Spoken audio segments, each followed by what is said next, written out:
Hi friends, അപ്പം ഇന്ന് ഞാൻ പറയാൻ പോകുന്ന ഒരു വെറൈറ്റി കഥയാണ്. അതായത് ഒരു കൊലപാതക കേസ്, പോലീസിന് തെളിവുകളൊന്നും തന്നെയില്ല, ഡിറ്റക്റ്റീവുകൾക്കും ഒരു ക്ലൂ പോലുമില്ല. ആ കേസ് അന്വേഷിച്ച് നടക്കുന്നത് ആരാ അറിയാമോ? ഒരു കൂട്ടം ആടുകൾ. ഇത് കോമിക്കൊന്നുമല്ല, കാർട്ടൂണുമല്ല, കിട്ടുന്ന സിനിമയാണ്. കഥ നടക്കുന്നത് ഇംഗ്ലണ്ടിലെ ഒരു ചെറിയ ഗ്രാമത്തിലാണ്. അവിടെ ജോർജ് എന്നൊരു ഇടയൻ തൻ്റെ ആടുകളെയും സ്വന്തം കുടുംബത്തെ പോലെയാണ് സ്നേഹിക്കുന്നത്. എല്ലാ രാത്രിയും അവൻ തൻ്റെ ആടുകൾക്ക് ഡിറ്റക്റ്റീവ് നോവലുകൾ വായിച്ചു കൊടുക്കും. പക്ഷേ ആടുകൾക്കൊന്നും മനസ്സിലാകുന്നില്ലെന്നാണ് ജോർജിൻ്റെ വിചാരം. പക്ഷേ ആടുകൾ ഓരോ വാക്കും ശ്രദ്ധിച്ച് കേൾക്കുന്നുണ്ടായിരുന്നു.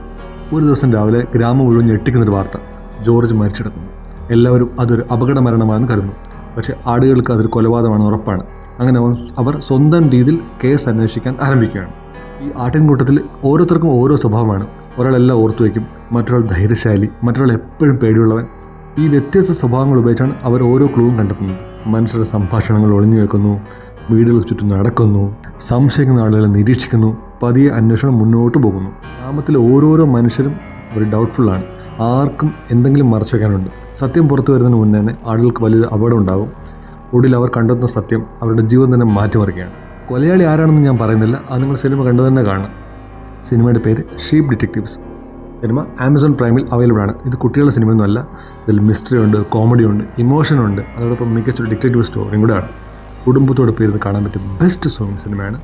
നിങ്ങളിപ്പോൾ കണ്ടിട്ട് നിങ്ങളുടെ അഭിപ്രായം പറയാം. അപ്പോൾ ഇതുപോലുള്ള അടുത്ത സിനിമ സജഷനുമായിട്ട് അടുത്ത വീഡിയോയിൽ കാണാം. അപ്പോൾ അതുവരെ ഗുഡ് ബൈ.